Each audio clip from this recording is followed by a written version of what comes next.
This is the Bearcast, presented by Bird Culture Ford. Bird Culture Ford has been in Waco since 1936. Ford is the #1 selling truck in Texas 43 years running. The Bearcast is also presented by WellMed Medical Management and USMD Health System Dallas. Here's Craig Smoke and Grayson Grundhafer. Hey, what's up, everybody? Welcome into a brand new edition of the Bearcast here on 365 Sports, Sic'Em365.com. We come to you on a Tuesday, December the 13th, as we just kind of let you know when we're getting this recorded because there are so many moving parts and there's so many things to keep track of. So this will give us a little bit of a timestamp so you know where we're swooping in at and why we may not cover one thing or why we kind of are where we are in certain stories. But it is very busy as another week is fully underway, getting into the second month of December, about to end the second month of December, and we're not too far away now from bowl action. And the Baylor Bears, of course, taking on Air Force in the Armed Forces Bowl coming up in just about a week's time. I'm Craig Smoke, Sic'Em365 radio host, also Sic'Em365.com writer, joined as always by Grayson Grundhafer, director of broadcasting, also team and recruiting reporter for Sic'Em365.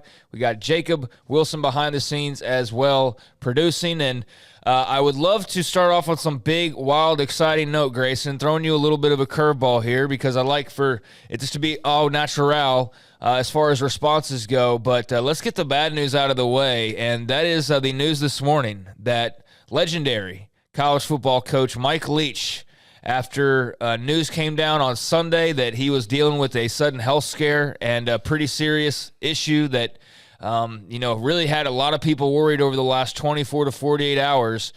Pretty dire and kind of ominous sort of messaging coming from people who had apparently talked to the family and whatnot over the last day or so. And wake up this morning on this Tuesday to find out he has, in fact, passed away. Mike Leach, passing away after the health issue over the weekend.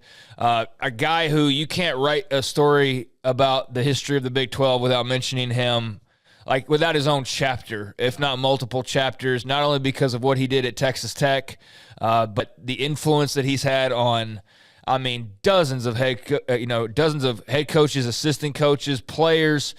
You look at any level of football, especially in the state of Texas, and you see traits of, Mike Leach in offenses everywhere.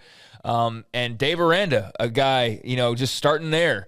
You look like who all's chiming in, Lincoln Riley, you got Brent Venables, a lot of former OU guys. But look anywhere, and there's a Mike Leach influence. Of course, was the head coach at Mississippi State up until his unfortunate passing.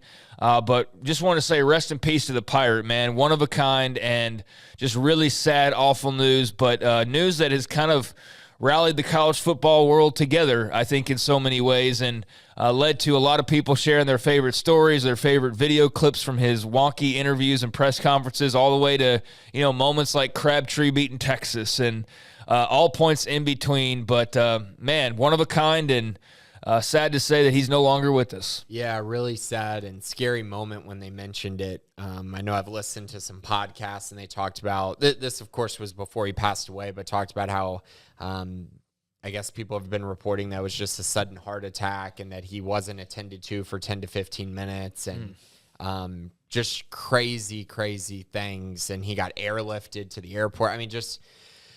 Just tough to see. And a guy that, for me, growing up, I was young when I got to see all of Mike Leach, during the early part of his career at Texas Tech and during that run when Tech was really, really good. And, Tech's putting up all these points and it's just this fun brand of football, this air raid brand that he brought in that just became such a trend in college football. And so that part of his story is really crazy. But I'll also talk about the fact that he was one of the most entertaining guys to listen to.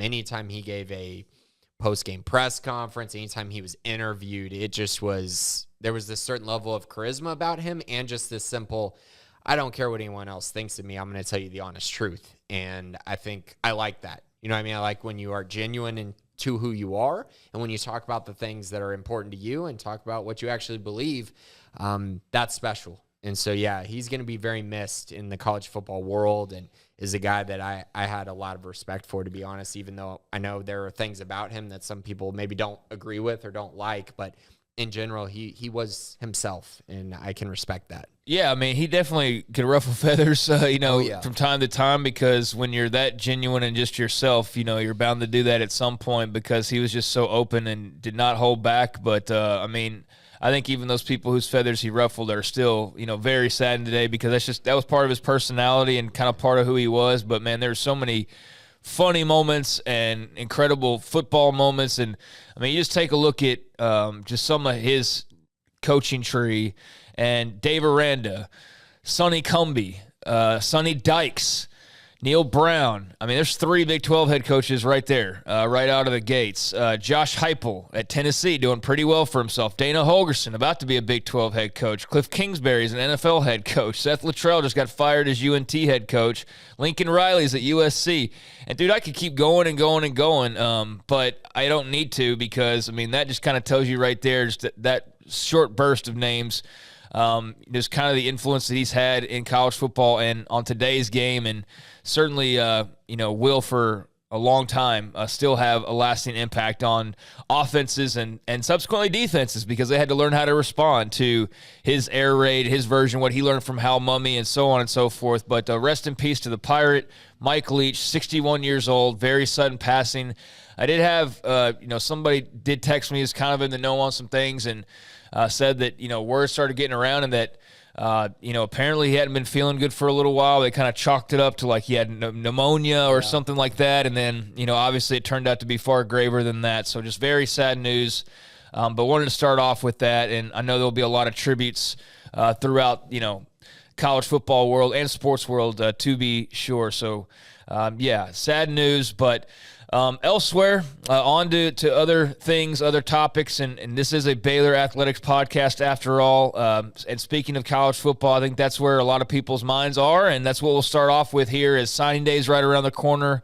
We've got the Armed Forces Bowl coming up next week, and I guess, Grayson, let's start off with more bad news, because there's been a couple of decommitments to this 2023 class that's getting ready to sign here in just a few days. And, of course, there's a lot of news and notes on the website for those who care to check that out. Of course, great time to be a part of the premium section to get a lot of the inner news and notes on what's going on with this recruiting class behind the scenes.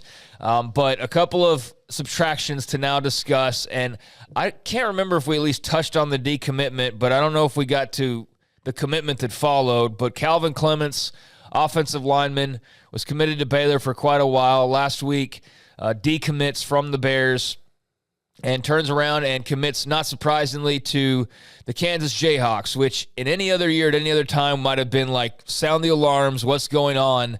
But given what Lance Leipold's doing up there, it makes a little bit more sense. And when you consider that Calvin Clements is from Lawrence, Kansas, literally hometown, grew up in the backyard, that makes it a little softer of a blow, because, I mean, come on. It's like a guy growing up across the street from Baylor and, not, and having the same situation. Which happens often. Which does actually happen too often around here. Guy just won a Thorpe Award, by the way, who played just down the road from Baylor, but that's another story.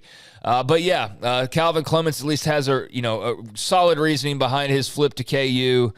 Your thoughts on a big loss on the offensive line and his staying in the Big 12, I guess. Yeah, so he decommitted actually right after we recorded. Not right after, but a little bit later in the day. So we didn't quite touch on it, but these things were there were rumblings starting to happen.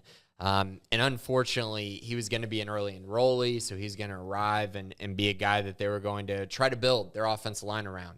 And I felt like he was probably one of, if not the best offensive lineman in this class, probably behind Sean Tompkins as far as my rankings go. But a very good one, very quality offensive lineman. But the thing of it is when you really think about it, Baylor, yes, they want to build on their offensive line. Yes, they need offensive linemen in their room, but they really do need older guys. And so while this is a big loss, don't get me wrong, I'm not saying it's not. I'm not saying Baylor didn't want him. Baylor absolutely did want Calvin Clements. They were absolutely going to take his signing 100%. So not saying anything that Baylor didn't want him, but I am saying that with him out of the class, now they can go out and try to get a transfer. out of the portal. Get an older guy who can maybe help them in the more immediate future. Maybe he won't be as good as Calvin, who knows, but a guy that's maybe more proven at the college level, a guy that you know can plug and play. So there is a bright spot to this, even though it is kind of gloomy, and the fact that he flipped to Kansas, another school inside the Big 12, that's tough. But his parents went to Kansas. He's from Lawrence, Kansas. Kansas has a lot of momentum right now. I think probably the biggest part of his decision probably came down to the fact that Lance Leipold signed that contract extension and didn't leave.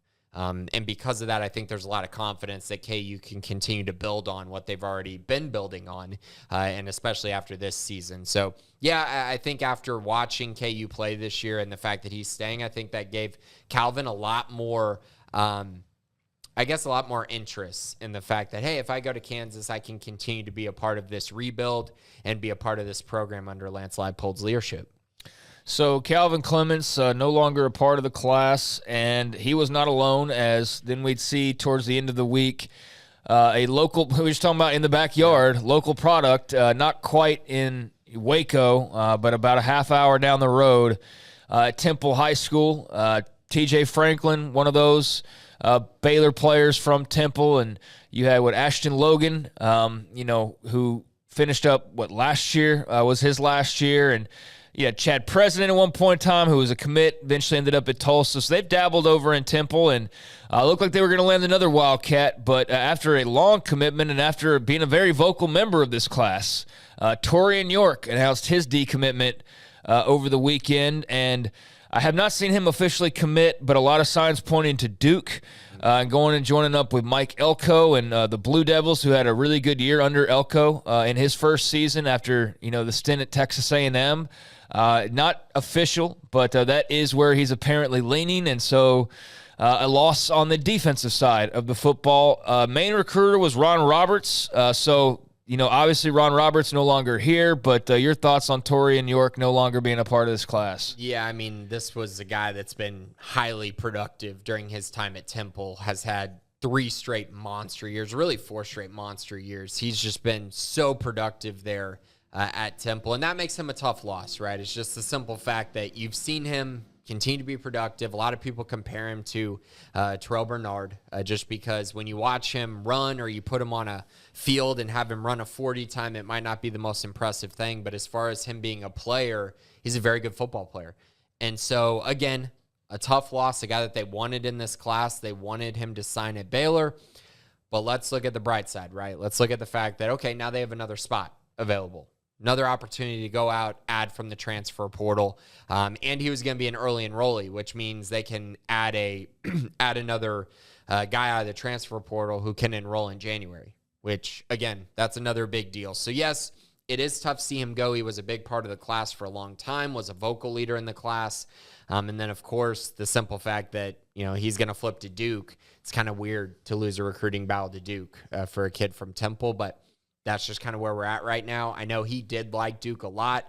Mike Elko, obviously a great defensive mind there. He did visit Duke as well on an official visit, which gave people some concerns at the time. But then you move forward and you're like, hey, it's going to be fine. But once again, much like Kansas, Duke had a very nice rebuild year, and it made them much more appealing to a guy that was out of the state. So, yeah, tough loss. But again, Baylor now has another spot available for the transfer portal. So, man, it'd be understandable if this was Scott Drew losing recruits to Kansas and Duke, but this is football. So I guess some bright news you wanted to throw in here. Texas high school playoffs are going on. I mean, it is what it is. There's recruits, there's flips, there's things like that happen. But, where are we as far as the momentum of this class goes? Because, man, it's been kind of like a couple weeks now with the way this season wrapped up where it's just like – somebody give some positive news, like anywhere, somewhere, anywhere. And I guess we'll get to some all Big 12, but even that's pretty light, compared to last year in particular, which is understandable. There'd be a drop off, but it's just, they're just kind of limping into this thing. Is it that actually how it is, or is that just how it feels at the moment, you think? I think so. They're 22nd in the country recruiting class-wise, but if things hold, like if this is their class, if they don't add anyone to the 2023 class, which they very much might not, they might just use those spots for the transfer portal, they're probably going to end up outside the top 25, which the expectation was this group was going to be a top 25 class for sure. I mean, I don't know that that's going to happen anymore.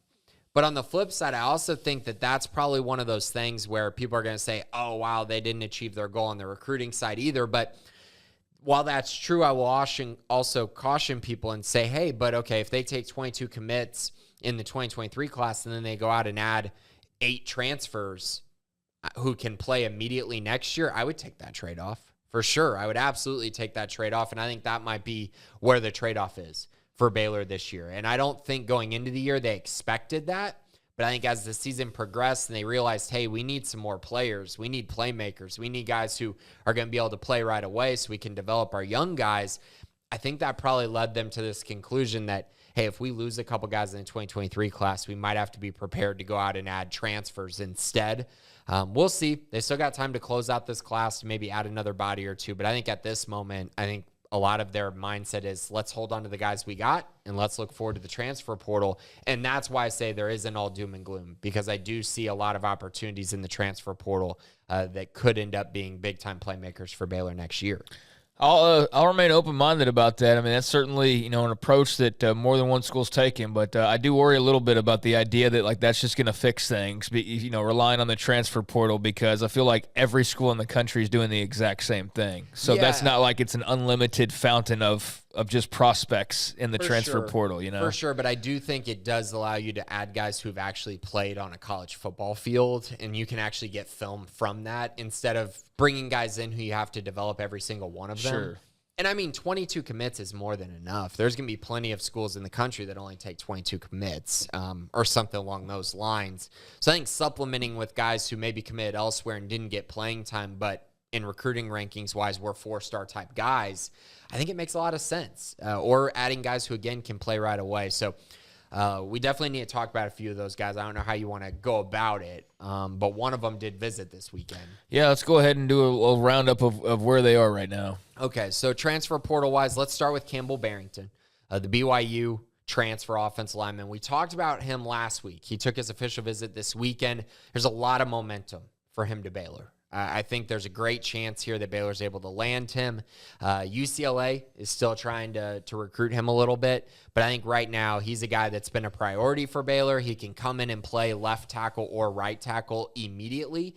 He was a freshman All-American in 2021, so he's played at a very high level during his time at BYU, dealt with some injuries last year. But if he stepped on Baylor's campus this January, I think he'd be an immediate starter, which they absolutely need on the offensive line. I do see him fitting in as a tackle if he were to commit to Baylor, and right now there's good momentum there. All right, so yeah, definitely could use him.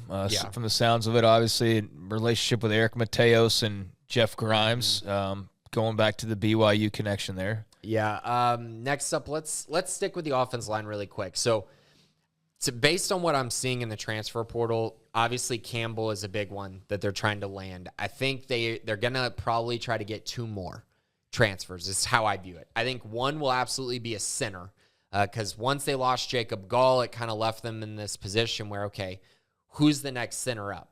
Because Grant Miller was technically the backup center this past year if Gall missed any time. And so now you're seeing there with Timothy Dawn as your starting center currently. And so he's a redshirt freshman. I don't think they want to go into the season with him as their starter. I think they'd rather allow him to wait another year, develop for another year. So I think you're going to see them start to extend some offers to some grad transfer centers or guys who maybe have experience in the wide zone scheme, but maybe only have a year or 2 left of college. So kind of like Jacob Gall. Jacob Gall was a perfect fit. So keep an eye on that. I think center is going to be a position they address in the near future. I don't necessarily have a bunch of targets that I'm specifically honed in on, but there have been a bunch of centers that have entered the portal over the last few weeks that I think would fit the need that they're looking for. And then I think they'll add one more, probably a guard or a tackle with the other spot. But just keep an eye on it. They're definitely going to address the offense line in a big way as they need to replace a lot of guys. And then, of course, there's been rumors that Micah Mascua might be entering the transfer portal sooner rather than later as well. So that's obviously big news, right? That could be something to keep an eye on. I know Colt had been reporting that this week. So if they do experience attrition from him, that's a big loss because he was expected to be a starter this next season. Mazuka. Like bazooka. Right. Yeah. It's spelled Mazkua, though. But, yeah, Mazuka. And, yes, there have been rumblings all over the site. It's a good reason to be on the premium side to kind of get some of the gist of that. And wanted to flip back around to Campbell Barrington. He got recruited by Grimes and Mateos, but never actually played for them because he would have signed the year they left for Baylor. Right. But there is like the seeds that were planted. And he took his trip as well. Yeah, and took his trip. So they got that experience. But like as far as the timing goes, didn't actually play for those guys because they just missed each other. And by trip, the Mormon trip where they go for 2 years away from BYU is what I'm referring to. So the seeds were planted like earlier than just last year. You get the point. Like they were recruiting him, took his mission trip, and then they come to Baylor, and then now all this time later, it's why relationships are important in recruiting because you never know. You might not get a guy the first time, or you might take a job, but then a couple of years later, especially in the transfer portal era, it's good to have relationships and kind of circle back sometimes. Yeah, and his brother is a starter at BYU, probably going to be an NFL guy sooner rather than later. So just another connection there as to, oh, wow, he's got the pedigree of being, potentially, he's in a football family is kind of what I mean by that. But Clark's probably going to be in the NFL after this season. But good news there, right? I think that could be huge for them. And again, this is probably a good question just to kind of keep all our listeners in line with this. Who would you rather have? Campbell Barrington, who is an AP All-American as a freshman in 2021, who was actually in the 2018 or 2017 class. So he's 23 years old.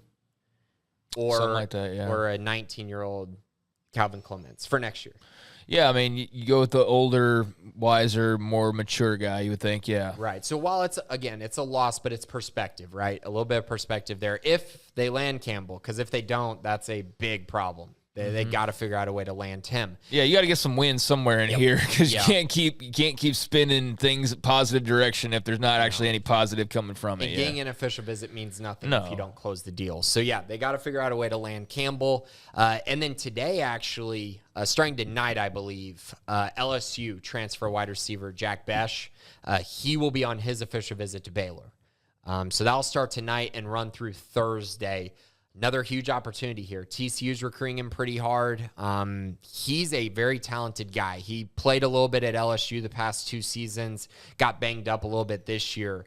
But he's, again, proven that he can play at a high level in the SEC. So you bring him over to Baylor, and he kind of fits the mold they're looking for in regards to good size, about 6'3", 215.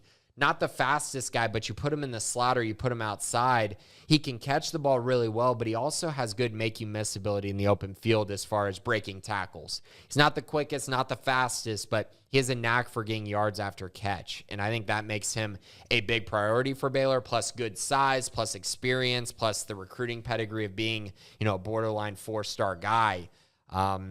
This would be huge for Baylor. They got to get their receiving core up to a level that is more top half of the Big 12 instead of very bottom of the Big 12. In order to do that, they're going to need to do it through the transfer portal. So Jack Besh is one of those guys who could do that. They have a couple other guys on their radar for wide receivers, so I would probably tell people to expect Baylor to take 2 wide receivers in this transfer portal class, which I think coming into the year you would have said, dang, that's a lot, right?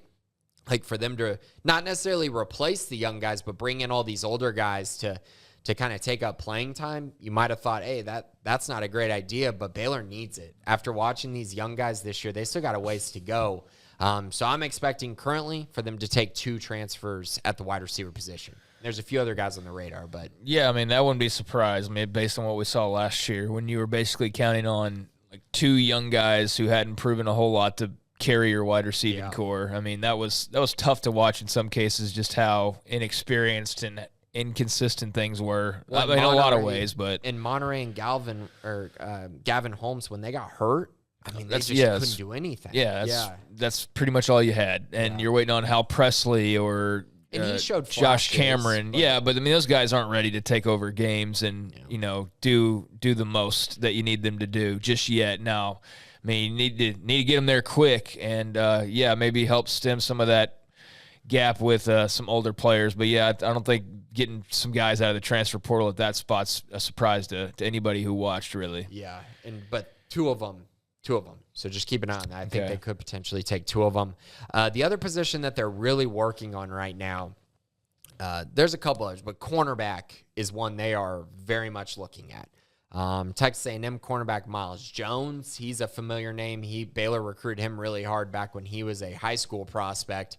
He was at A&M for a while, just couldn't get healthy towards the back half of his career there. But a really good player, really long, tall, 6'3" frame, long arms. And it's pretty clear with the offers that they've put out that they're trying to get a longer, taller type prospect. They offered Southeastern Louisiana cornerback Zy Alexander as well. He's 6'3", 185. He's got, 9 interceptions last 2 seasons, so he'd be another nice fit, but he's got offers from everybody. USC, Miami, Michigan State, Tulane, Marshall, Houston, like a lot of really good offers for Zy Alexander. And I mentioned Miles Jones. They also talked to this week Miles Battle, another familiar name from past recruiting class. He was at Ole Miss, another long, tall cornerback, 6'3", 6'4", long arms, fast. It's clear they want a taller body, bigger body, more physical body on the outside that they really didn't have this year at all. All right, yeah, definitely remember Miles Battle's name, and kind of like we said a few minutes ago of why it's important to keep relationships, because especially in the portal area, you don't know when you might be circling back to guys. So, yeah, Miles Battle is certainly someone, if you've been following recruiting for the last 4 or 5 years, you remember pretty well during the Rule tenure as a guy they pursued heavily. Yeah, and they also offered Wake Forest transfer Gavin Holmes, another cornerback.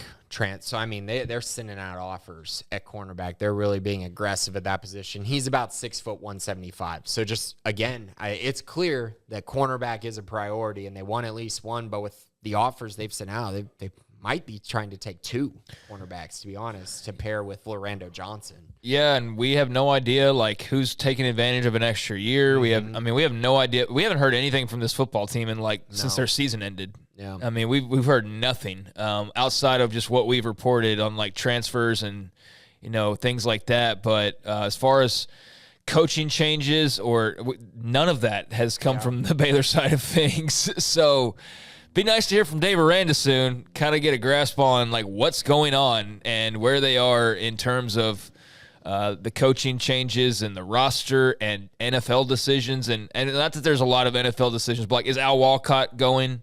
Like, kind of need to know that next year. TJ Franklin, is he going? I mean, some guys we already know. Like, I mean, Apu Ika's out the door. I mean, he's basically all but accepted a Senior Bowl invitation based on what I've seen. So that one, you kind of go ahead and put in Sharpie.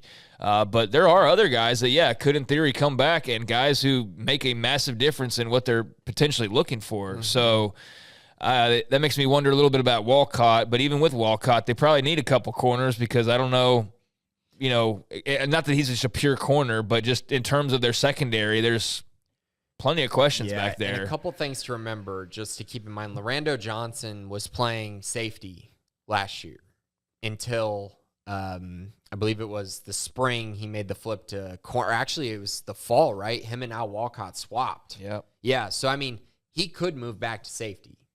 He could. Although what we saw this year, he was their best cornerback by a lot.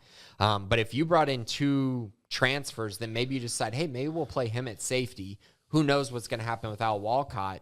And then you try to fill in the other position next to Devin Lemire. And then you kind of have filled in your defensive backs position. But, it's hard to judge that right now. It's hard to just assume that, especially when Lorando was your best cornerback this year. But, hey, the year before, Al Walcott was their best cornerback, and they moved him to safety. So who knows what's going to happen, but it's clear cornerback is a priority for this staff to close out this kind of transfer portal period. They're also looking at nose tackle, defensive line type things as well. So keep an eye on that. Absolutely looking for those positions. And then they're also looking at running back. Which shouldn't shock people because Squirrel Williams walked on senior day. Tay McWilliams, he's been cleared, but what's going to happen? What's going to happen? One hit took him out for an entire season. The entire freaking season. Entire season, yeah. And then you got Richard Reese, who's still a young guy. Quaylen Jones, who had a good year, but how consistent is that going to be? I just think running back might be a position that they end up addressing before the transfer portal's over. All right, so basically they need everything based on what we've said here. Anything else out of the portal? Because we do have some other things to get to here. But, I mean, that's all good info. But, I mean, I think that's pretty much a recap of kind of where we're at. You also probably got to keep an eye on quarterback just because with Kyron gone, they might have to dabble. Hopefully they find someone like Luke Anthony, though. Literally everything but tight end on offense. And on defense, everything. Yeah, basically. I don't think they need to take a linebacker, but so no tight ends or linebackers, but every single other position they could use somebody in the portal. Me got that? Is this a rebuild? Nuts. It's not a rebuild, but I do think it's a situation where they need to get older. They need to get older. Baylor's best teams have been old, and they've hit on the odd year. That's the key, right? It is the odd year, you got to be old, and if you're old enough, you can turn right around and win another Big 12 championship. And it's factual, right? Now, we'll see how the schedule lines up next year if they continue to stay true to the 9-game, 5 home games, 4 road games, and Baylor, since they had 4 home games this year, they get 5 next year. If that stays true, then Baylor should be in a good position, but they got to get older, and I think that's their goal. All right, let's get some other, because there's a lot of other things that are going on. But, yeah, I mean, that's all. Appreciate the info. That's all good stuff, and a lot of that discussion over on the boards, and that's going to be a constant, portal discussion and roster discussion. And if you want to get your fill of that, sign up over on the premium section of Sic'Em365.com, and we'll have some of it here on the podcast as well. But I mean, that's like 25 minutes of needs in the portal, and that's what I'm saying when I go okay, it's great that you think you're going to go in the portal and get a receiver, but so is everybody else. And in theory, what are you going to bring 12 guys in? I mean, what are we doing here? So they definitely have some things to figure out as far as not just getting the roster right for right now, but they need to have it set up to where, I know the portal leaves everything sort of unstable at all times, but there is a really bad mix of cohesion on the roster as far as the ages and the positions and the way that they kind of are meshing here. The departure of last year's class, when you had all those big-time veterans that have been around a while, you knew there was going to be a fall-off, but it's spread to where the transfers combined with the graduates, it's left it so in flux that it's not balanced in the proper way, where last year you lose your whole defense, and then this year you're going to lose, and you also lost all your offensive weapons, and then this year you're going to lose some other key playmakers like Apu and Ben Sims and whole offensive line, maybe your whole defensive line. Again, we don't know because we haven't heard a peep from that side of things since the season ended. And with the bowl prep, then, there's that chance that we don't hear anything till after the game. But yeah, man, they've got to figure some things out for sure. So I'm kind of okay that it's been quiet because hopefully that means that they are just hard at work behind the scenes and, getting ready to fight some portal battles and win some recruiting battles in the high school ranks. But yeah, man, it's a lot to try and sort out. That's for sure. We got 8 days till signing day, and Baylor has a lot of ground to make up here, and they also gotta hold on to their own. Yeah, got to hold on to their own as this class ends. They got to figure out a way to hold on to these commitments right before signing day. You got 8 days. Just got to hold on and then make waves in the portal. That's going to be a main focus. All right, let's get to some other stuff here because there's a lot of other stuff. I'm just going to rip through here. Ron Roberts officially gone to Auburn. Took that job as DC, and Philip Montgomery, former Baylor OC. So 2 different eras of Bears football, but joining together under Hugh Freeze. And Grayson McCall might be coming in. That's the rumor, the quarterback from Coastal. That'd be a great pickup for them. And Philip Montgomery, I'm sure, would have a lot of fun with Grayson McCall and now being back to just an offensive coordinator after the tenure at Tulsa. Kyron Drones to Virginia Tech. He made that official after entering the portal a few days back, but the former Baylor backup now a Hokie and playing in the ACC, so good for him. And they were terrible this last year. They were, and I think that's a coach kind of like the Gary Bohannon situation where, good luck to Kyron, but might want to watch that one because I don't know how stable that is. But I hope he does well. I hope he does well, yeah, absolutely. But just following up there, he's going to Virginia Tech, so there's some of the departures. Meanwhile, had AP All Big 12 awards that came out, and there wasn't a ton to discuss here. Just 5 Bears honored. Connor Galvin and Siaki Ika, first team All Big 12. linebacker Dylan Doyle, Grant Miller on the offensive line, and then Al Walcott, defensive back, second-team honorees for the Bears, and those were your guys, those five. I think going into the year, those first two, good for them.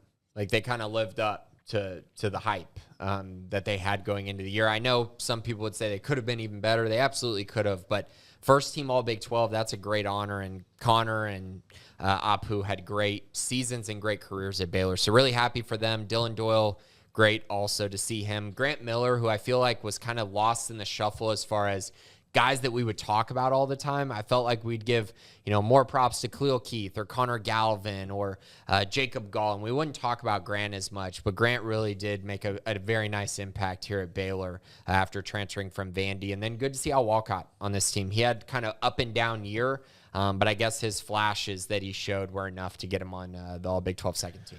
Yeah, Apu's pretty much going to carry their NFL talk this season. Unlike last year when you had a bevy of guys, it's pretty much just going to be Apu. Like, Galvin's going to probably be picked, but it won't be till late. Walcott just depends on if he comes out and sort of, where he is in the shuffle of things. I think Keith is going to be one to keep an eye on. But, I mean, it's just not going to be like it was last year when you were looking at, like, borderline first-rounders and, a couple guys in the first couple of rounds and things like that. It's not going to be quite to that extent. Apu could be a first-rounder when all is said and done, but then you might be waiting, like, a really long time after he gets picked to hear the second guy get picked. I think Keith could get up to, like, third, but that's probably about as high as I would go. And then also, I think he's staying, but Gabe Hall would be another one that could go in the top 3 rounds as well. But I think based on what I've heard, I think he's probably going to stay, though. I think he'll probably be well served to do that because he's definitely shown he's capable of being, a force, but not consistently enough to be super reliable for the NFL folks out there. But the talent is he's dripping with it for sure. But, so those are your AP All Big 12 selections. And, yeah, I mean, that's basically what we've got. I guess high school ranks, Bryson Washington, you wanted to make note of the Baylor running back commit. Yeah, I felt like it's cool, again, to see kind of what he's done for that Franklin high school football team. They're going to be playing in the state championship for a third straight year. They're taking on Brock's a cool story as well. They started 0-4 this season. Now they're 11-4. So it's going to be a battle. Franklin's 15-0. This season. Their last loss was in the state championship 2 years ago to Canadian. They have not lost a game since. So they're on a huge winning streak right now. Washington's up to 2,040 yards and 30 touchdowns on the ground this season. He's been an absolute monster. So I'm excited for this one. I think they're going to win this one. I think he's going to win a second straight state championship.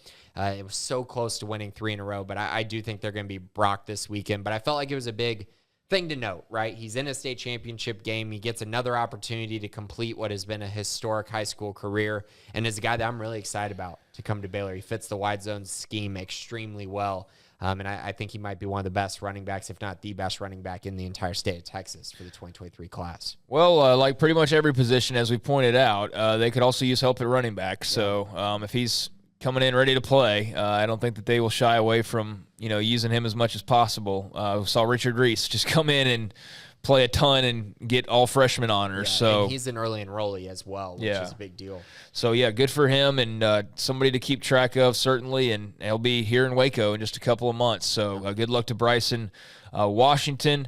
Also on the basketball side of things, great that Brittany Griner's back on American soil after the whole ordeal with Russia and her imprisonment on weed charges, and regardless of everybody's politics and all that junk in the air, and welcome home, Brittany. Welcome back home to America. And I'll just leave that there because I know we get into the whole who they swapped and all. I don't care about any of that, and this is not the place or the platform that we care to discuss even any of that. I'm just glad a fellow American's home. So welcome home, Brittany. And I say that to lead into the fact that you had the the Baylor women. She was a Lady Bear, Brittany Griner, but the Baylor women, the one matchup last week, two matchups last week, the win over, no, I guess that was technically just one because they played on a Sunday, and then they had the Wednesday game against UT Arlington where they got the win, 91-36, blowing out UTA. On the men's side of things, And I would imagine, too, bringing up Brittany, that Nikki Collin definitely has made it a point to kind of keep that relationship going, and I would imagine we'll see something in the works, with Brittany being around in some form or fashion, I would think, in the future. How distant, who knows, but I just believe that will probably happen. It seems like Collin's very open-armed when it comes to that. But you got the Baylor women who had the one game last week, and they will turn around and play Tennessee State on Thursday at the Farrell Center, and then Arizona in the Pac-12 Coast-to-Coast Challenge on Sunday at the American Airlines Center. And remember, that's a doubleheader at the American Airlines Center.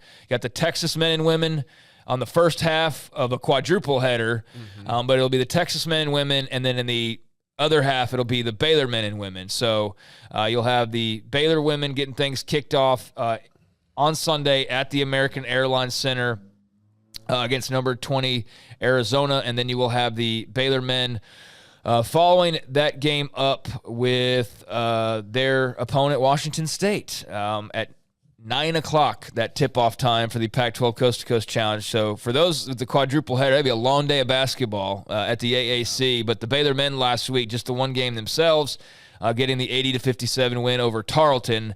So, yeah, I got the Pac-12 Coast-to-Coast Challenges. Lady Bears, a little matchup right before that, as I mentioned, on Thursday. But should be an eventful Sunday in Dallas for Baylor Hoops fans that will be going to check out that event. And your thoughts just on kind of the grab bag of things I just mentioned here with the Hoops teams. Yeah, I mean, the Baylor women's basketball game is much more intriguing. Arizona being a ranked team, that should be a really nice matchup. And I think it's one that's really important for them as well, because so far this year, yeah, they're 7-2. That looks great. But in their ranked games, they're just 1-2.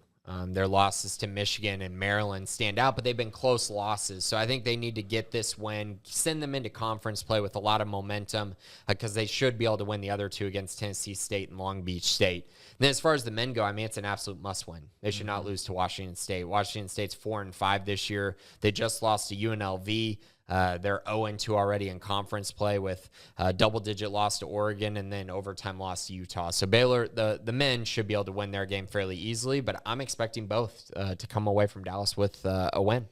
Yeah, that would be nice, and I don't think that should be unexpected in any way, shape, or form. So, again, if you're up in the Dallas area, want to catch some hoops, there'll be plenty of it on Sunday at the American Airlines Center, and that second half of the schedule, both the Baylor men and women back-to-back with Pac-12 Coast-to-Coast Challenge opponents. So that'll be a lot of fun. And I guess, Grayson, any other notes? I mean, there's been a lot to try to kind of squeeze in here, from the transfer portal to roster reconstruction to coaching and player changes, at least as far as out the door.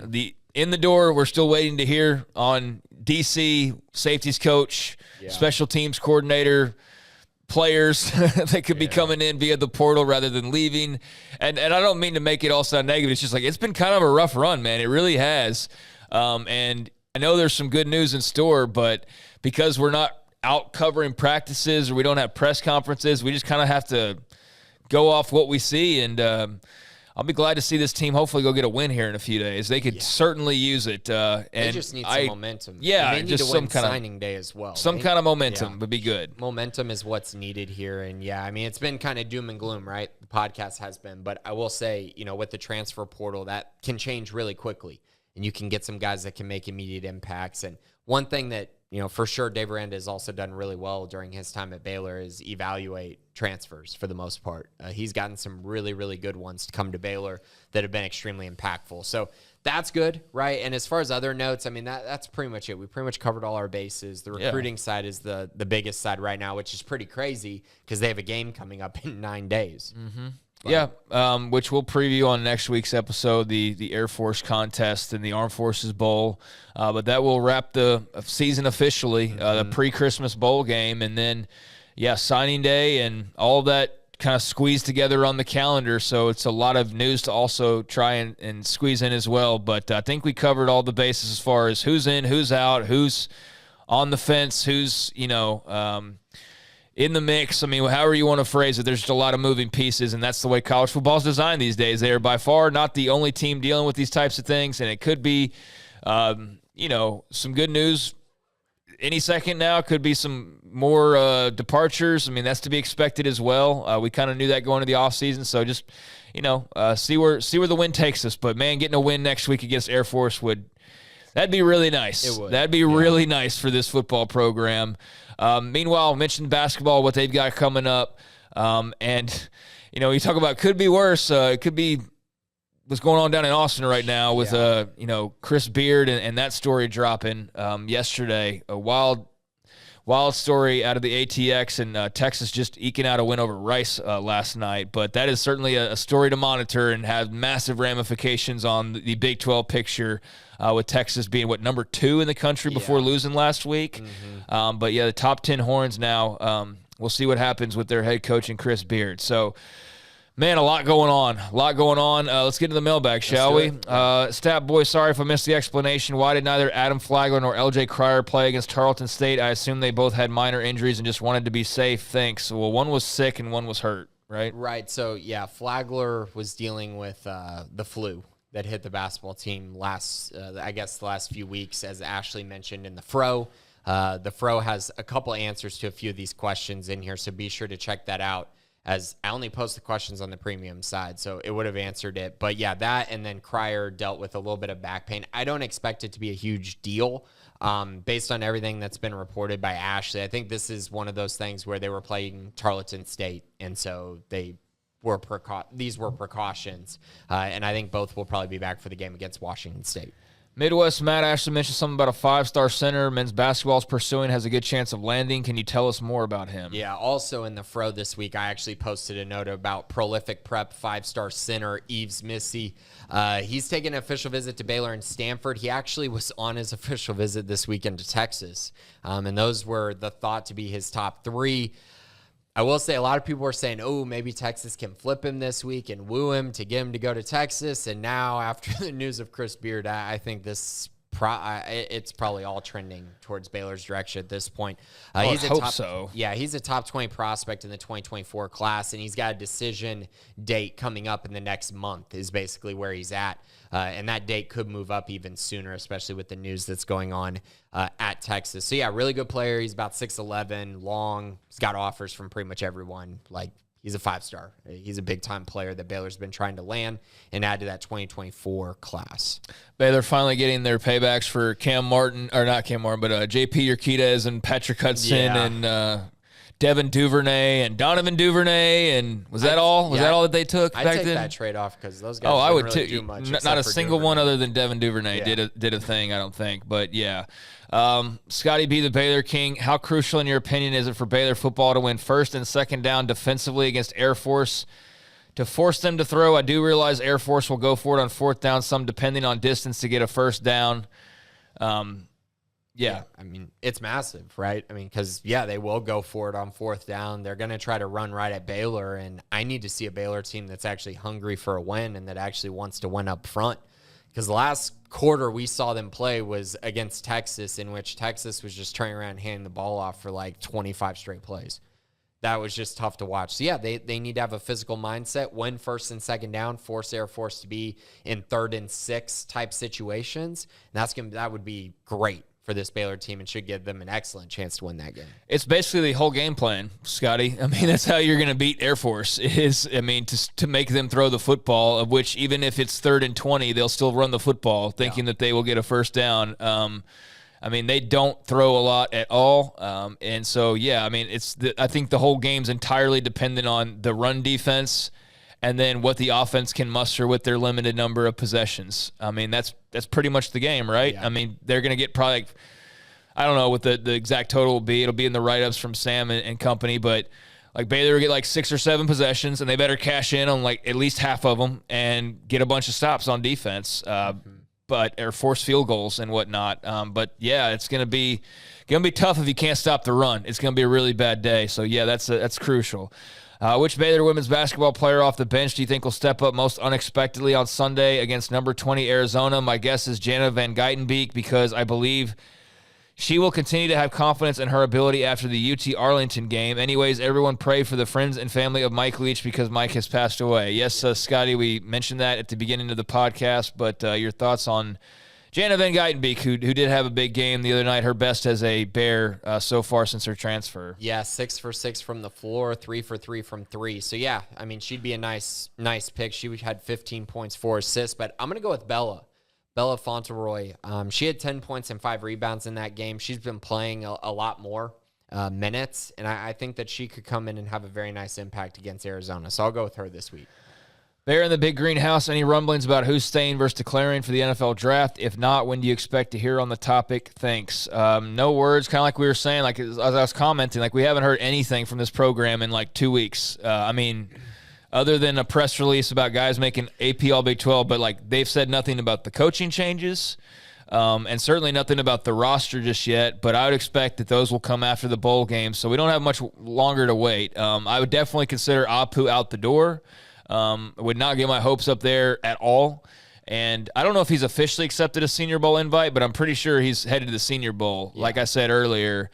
Beyond that, I have no idea. I mean, I think you're waiting on decisions from like Squirrel. Yeah. And you're definitely waiting on decisions, but probably after the bowl game. Yeah, and I think a lot of, like, for instance, TJ Franklin and Gabe Hall, as of right now, I think both are going to end up back at Baylor. Like, I think there's more for them to prove. There's more meat on the bone for them to come out, have a big year, and then possibly elevate their draft stock. Al Walcott, I think, is in that similar boat. I think he could use another year coming back. Squirrel walked on senior day, so, again, he's one that I'm kind of thinking is probably just going to leave just because of all the injuries he's had to deal with. So those are a few, but, yeah, like you said, Craig, I mean, we're not going to have official word until probably after the game, or at least when we start hearing from these guys during practices and stuff. That's kind of why it just feels like there's not a lot of momentum right now, because there's just not a lot of news churning. And, if you just simply announce a guy, that's exciting. Mm-hmm. You're just like, hey, here's our DC. Oh, great. Let's learn about him. And, there's not even that to really glom onto right now. Well, and I mentioned, because we talked last week, so just to put timeline in people's minds, Jeff Grimes was the earliest hire that Dave Aranda's made as far as making adjustments to the coaching staff, and he wasn't hired till January 4th. So just kind of a timeline piece there. All the other guys have been hired even later than that. Dylan Reese, 12. Is coach waiting until after the bowl game to hire a DC? Who's coaching linebackers and safeties for the bowl game? Right. So, okay, I don't know this for sure, but I believe Colin D'Angelo and PJ Hall are going to be coaching those two respective positions. The reason I say that is because they've been out traveling and recruiting, and I believe you have to be an on-the-field assistant in order to do that. Don't know that for sure, but that's kind of my belief. That's how I've been kind of operating. But either way, yeah, Dave Aranda is basically having to be the DC for this game, I would think. And yeah, I do think he's going to wait till after the bowl. It could come earlier, but I think it's going to be after, especially because a guy that everyone thinks is a candidate is going to be coaching in a bowl. A lot of guys who are candidates are going to be coaching in bowls. And so I think that's going to cause the wait, right? Because you can't hire a guy if he's going to try to coach in his own team's bowl. Right, yeah. I mean, these guys and these bowl games are going through start of January. Yeah. So there's a bit of a wait there as well to sort it all out. But yeah, Dylan, that should be coming soon, you would think. But just even if you got a guy before the bowl game, I mean, what's he going to do in a week's time or a couple weeks' time? So yeah, he's probably coaching somebody else right now, and you wait that out and then make some first of the year type of announcements or, end of the year type of announcements. All right, Bear Sack with a few questions here. Who's the best recruiter on our defensive staff? Aranda isn't dynamic, and apparently the ex-DC wasn't great at it either. I had lofty expectations after the Aranda hire. We would attract big-time defensive recruits, Grant Delpit-type secondary players. Did I overrate that belief? I mean, Grant Delpit was a top 10 player in the country. He's like a 5-star, surefire guy. I think that was kind of unreasonable expectations in my eyes. I mean, Baylor getting 4-star guys and developing them, that's how you're going to create those awesome prospects. And so in the NIL era, I think if this was the non-NIL era, you have much better of a chance to land a Grant Delpit. I think in the NIL era, getting a 5-star at Baylor, you better really be doing some serious stuff. But on the flip side, we can say, oh, I was hoping for them to do this. Okay, well, Apu was a 92 ranked 4-star guy. And yeah, they got him out of the portal, but that still counts in my eyes. Josh White, we'll see. High 4-star guys. So he is doing some of these things. I just think it's under the radar because people want it to be recruiting rankings. We're number 10 in the country. That's an unreasonable expectation. But as far as who the best, so first of all, Aranda is a good recruiter. Aranda absolutely is. When they get guys on campus, defensive guys love talking to Dave Aranda. They love his mind. They love what he's put on the field. They love what he's accomplished, getting guys to the NFL. So he is a good recruiter. I think that's saying isn't dynamic. I mean, his personality is not the most dynamic, but he's pretty good on the recruiting trail. As far as the defensive staff goes, I think I'd probably go with Dennis Johnson as their best recruiting guy. He's their defensive line coach. I'd probably go with him, but Caleb Collins, Kevin Curtis, they're good recruiting guys. I think whoever they hire to either coach, their DC, the focus might not be recruiting, but I think their other coach, whether it's linebacker or safety, their focus there will probably be a guy who can go out and recruit pretty well. How important to the future success and momentum of our program is DC and secondary coaching hires? We seem to have so much momentum at the end of last year. Is it Aranda's most important hire yet? No, the Jeff Grimes one was, because I know their defense was bad. They were like 61st in the country, but that offense in 2020 was one of the most inept offenses I've ever seen. Like if they rolled that out again in 2021, they would have been just as terrible. Like, they could not sustain anything with that offense. And so, no, the Grimes one was the most important, especially because Dave Aranda is such a master on the defensive side. While I think this hire is very important, and I know he definitely gives major responsibilities to his coaches, I just think him making big hires on the offensive side is just always pretty much going to be more important. What's your percentage on chances of retaining Trey Wilson? Yeah, I mean, he took an official visit to TCU. So, I mean, that tells you that there's interest there. I think right now I'm going to stick with Trey sticking with Baylor, but I don't have I would consider it 50-50 right now. Good Lord, man. This freaking recruiting class. With today's transfer portal options, is it less painful to lose a few coveted recruits? Do you feel like you can land just as good a player as the recruits that have flipped? Yeah, it is. I mean, we've seen that with Dave Aranda. He's been able to find guys in the transfer portal. So, yeah, it does. And also, these things come back around, right? You just keep recruiting these guys, and then if they decide to enter the transfer portal, you have a relationship with them. And that's kind of what Dave Aranda was able to do with Apu and Josh White.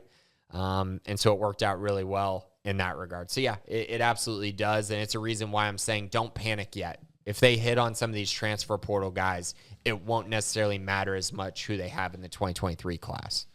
Thank you, Bear Sack. He says, as always, thank you guys for the podcast. You do a fantastic job. Appreciate it. Wish I had, more positive news. But, yeah, I mean, it's kind of just white knuckling time till signing day and just trying to get these guys signed and then, reacting to whatever that looks like. But, I mean, throw Trey Wilson in there's another name, and you're just like, well, hopefully they land him and stick with it. But, I mean, those are starting to kind of grow in numbers here over the last week. Yeah, this weekend's important because it's pretty much the last chance to take official visits. So if guys start taking officials over the weekend, that's when you're going to have some pause. And I know Trey's been interested in TCU. He took unofficial visits there. But, right now I'd say 50-50, but stay tuned to the website. I'm sure I'll have some news and nuggets, hopefully before he ends up making his official decision.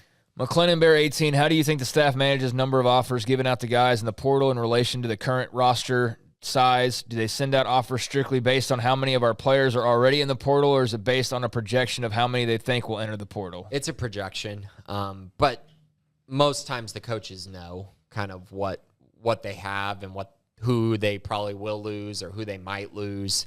But, yeah, it's a projection, not strict. Now, they don't accept commitments if they don't have room, though.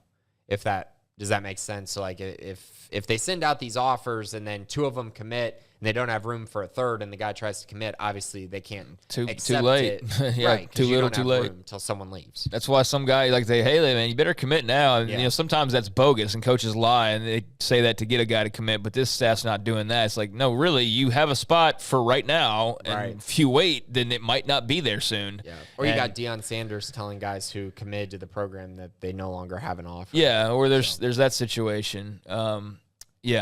Golden Green with Drones officially out of the picture, which that is one thing notable is the thoughts that maybe he comes back if it doesn't work out in the portal, but obviously it worked out quickly and well for him. He's going to Virginia Tech. Do you think the staff will bring in somebody else to compete for the job or go for a Luke Anthony type? I mean, they got to have another scholarship guy. They've just got Blake Shapen right now. And Austin. Yeah, Novosad. but I mean, I want to see his feet on campus before I start counting him exactly. But I mean, I mean, even if they bring in Novosad, I mean, that changes things. So let's say, But even if they bring him in, I think they're going to need to get like a Luke Anthony type. Yeah. Like you're going to need someone who at least can provide depth in case injury happens, which for Baylor has happened often at the quarterback position. So every year for like 7 straight years, basically. And Chapin was relatively healthy this year, but the one game he got knocked out, they lost. So it's important. To the worst team in the entire conference. Right. And arguably, no, Iowa State was the worst team, but yeah. West Virginia was right there with them. Yeah. So I think they will have to add a body. I just don't know if they'll use a scholarship. That's going to be probably a bigger question. Do you use? I think they might have to though. Like you need 3 scholarship quarterbacks on your roster. I would think, especially because Luke Anthony won't be back. I think he's out of eligibility. Oh, dude, yeah, he's already played like 8 years at this point. Right. Yeah, there's no way he has any eligibility remaining. Yeah, so I feel like you'd love to have 3 scholarship guys, and I know that's hard to do, but programs with far more competitive rooms are able to hold on to 3 guys. Like they've got 1. Yeah. They got 1 right now. So yeah, and they basically just played with 2 all year. Mm-hmm. So I don't know why that's so true. I mean, maybe because it's not Ohio State that you can't just convince guys that the brand keeps them closer to. I don't know. Well, they ended up with did they have 3 or they only have 2? Just Devin I don't know off the top of my head, but I know they hold on to guys a lot better than Baylor does. Yeah. I mean, maybe it's NIL stuff. I don't know, but I mean, you can't really. That's playing with fire to have 2 scholarship guys in any given year. Yeah. So that's also an area as you're revitalizing this roster that. It's hard to do. It's hard to convince 3 guys in this day and age to stay on campus, but you got to figure out a way to beef up that quarterback room, man, because it's one Blake Shapen injury away from just falling completely apart, or one Austin Novosad beating him out away from, utter collapse in the room, right? Because then you only have 1. I mean, it looks like they're gonna have to add someone, but I don't think that person's gonna be able to win the job. I'd be surprised unless they find just a crazy good transfer that ends up wanting to go to Baylor, which I don't know that I see happening. Yep. So Golden Green, answer your question. At least a Luke Anthony type. At least is what they're looking for. All due respect to him. Dio Diogo, what's the over under on total wins, regular season, and conference finish for 2023? I mean, I don't even know who's on this team at this point. Like right now, we know like half the roster. Right. Over under. So if I were Vegas, what would I set it at? Basically, right? I'd say it's 7. Yeah, it was 7.5 this year. Well, 6. Yeah. I think it's going to be. That's why I asked, is this a rebuild? Like, I mean, for real. I think the number, because Baylor went 6-6 this year, I think people are going to be on the like 6.5. That's fair. Number. And conference finish in the middle. Yeah, I mean, if you're going to put 6-6, then there's going to be a few teams that are going to be like 5.5 wins, 6 wins, 6.5 wins. I think Baylor will be somewhere in that jumble. That's what happened this year, and I think that'll probably end up putting them around like 5th or 6th in the conference. But I know the preseason odds, it was like a jumbled mess of teams in that 5.5, 6, 6.5 range. Well, I'll say this: they're going to be behind Texas Tech, where that would be more of a jumbled, selection. You think? I think they're going to be around this exact same number. I think they'll be behind Tech. I mean, I'm not saying it'll be like they're the top 10 team in the country, but I'm saying like if we're going on just based on what we know right now and like what's coming back and what's not, I think Tech has way more momentum right now than Baylor does for next year, like easily. Maybe. I think odds. They didn't lose their defensive coordinator, and they kept their offense coordinator for now. They've got their quarterback. They got 2 quarterbacks coming back, including the one who was supposed to be the starter that just finally got healthy at the end of the year. Yeah. They're losing Tyree Wilson, but they've got 3 other defensive guys who have already announced they're coming back. Yeah. I'm just saying, like, momentum-wise, dude, it's not even an argument. Like, it's not even an argument. Offensive line's just terrible. You're right, but they still finished ahead of Baylor this year. I guess in my head, I'm just thinking, I think they're going to be behind 6.5 wins. TCU. They're going to be behind K-State. They're going to be behind Texas. They're going to be behind Texas Tech. Now, they're going to probably, maybe be behind Oklahoma. They will be off preseason expectations. They will be. And then Oklahoma State, I think, is like the... Without Sanders, they're going to get the whole beyond treatment. that, they'll be in front of West Virginia and Iowa State, and then Kansas is a coin flip too, depending on how you want to rate the momentum there. So, dude, at best, they're like 6.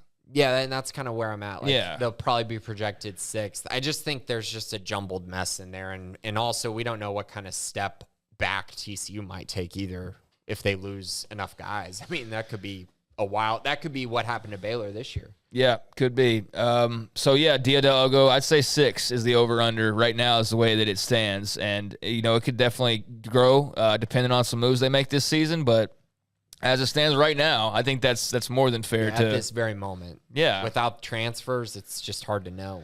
McLennan Bear 18, do either of you have a favorite moment or quote from Mike Leach? I periodically go back and watch the video of his answer to a question about which Pac-12 mascot would win in an all-out brawl. Yeah. It makes me laugh every time. Yeah, that was a good one for sure. That's a great one. I mean, the moment, sadly, because I wanted Texas to win, the moment was absolutely that game with Crabtree. I mean, are you kidding me? That was one of the most crazy finishes I've ever seen. Blake Gideon drops an interception that would have ended the game, and then very quickly, Graham Harrell hits Crabtree on the sideline.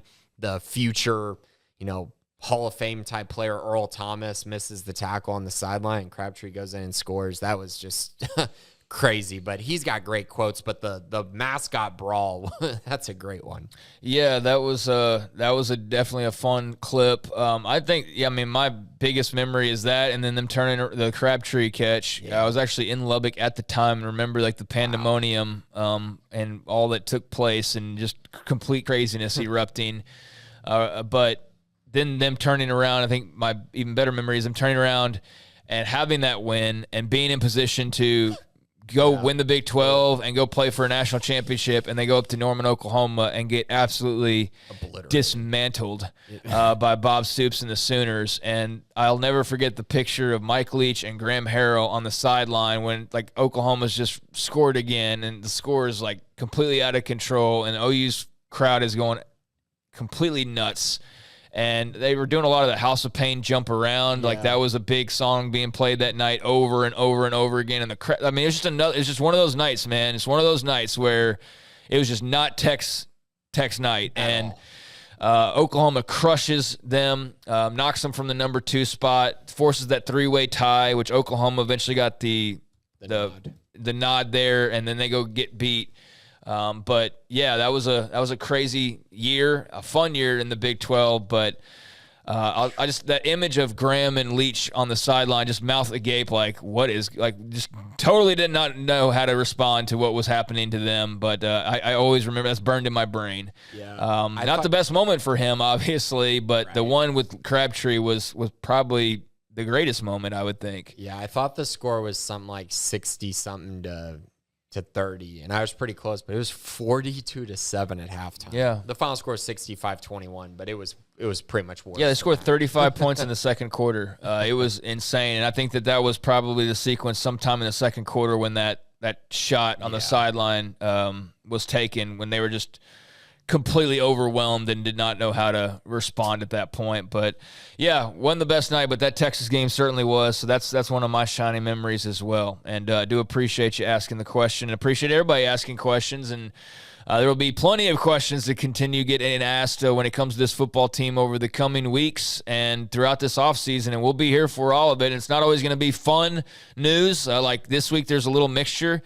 But there will be some good news. Got a DC to hire, got a safeties coach to hire, got some more players to reel in, and there will be some of that. But we've just kind of hit a little 2-week stretch here where it's just been all on kind of one side of the coin, but it'll inevitably balance out, so don't fret too much there.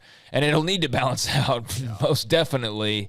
But I think once we can get this bowl game behind us, that'll be a nice just relief, and everybody can kind of sort things out beyond that, and signing day, obviously. But get through next week, man, and then I think the skies start to clear up a little bit. Definitely, and be sure to stay tuned because next week, Craig and I are actually going to do our signing day special on Wednesday morning, so be ready for that. I'm not sure if we're going to go live. I think we are. Yeah, Jack's telling me we are going to go live. So it'll be live at 8 a.m. On Wednesday. And then I think I don't know how we're going to do the Bearcast next week, Craig. You and I got to talk about when we're going to do a preview for that Air Force game. But So stay tuned for that. And of course, the premium section, we got all kinds of news and nuggets. If you want to know updates on the defense coordinator search, recruiting nuggets leading up to signing day, now is a great time to join the premium side. And then, of course, 365 Sports Radio, Monday through Friday, 3 to 6 for all your college football coverage. Yep, I do appreciate Jacob behind the scenes here, helping us get this show to you folks, and appreciate all of you out there for listening as well. A lot to get to, a lot of bases covered, and a lot to talk about next week, most definitely. But again, a very big week, bowl game and signing day, and just let's get through that and get to it, and then again, the skies will start to clear a little bit, and we'll have a much better picture of what to expect kind of moving forward beyond those things, and the sort of momentum that Aranda and company will be carrying into the offseason officially. But one more to go, and we'll see what happens, but we will preview that next week, as Grayson said. So until next time, appreciate everybody out there for listening. Pass along the word, and if you haven't already, nice time to sign up for the premium section over on Sic'Em365.com to get a better picture of the inner workings of signing day prep and this recruiting class and all of the moving pieces. So until next time, for Grayson Grunhafer and also Jacob Wilson, I'm Craig Smokes. It's been the Bearcast on Sic'Em365.com.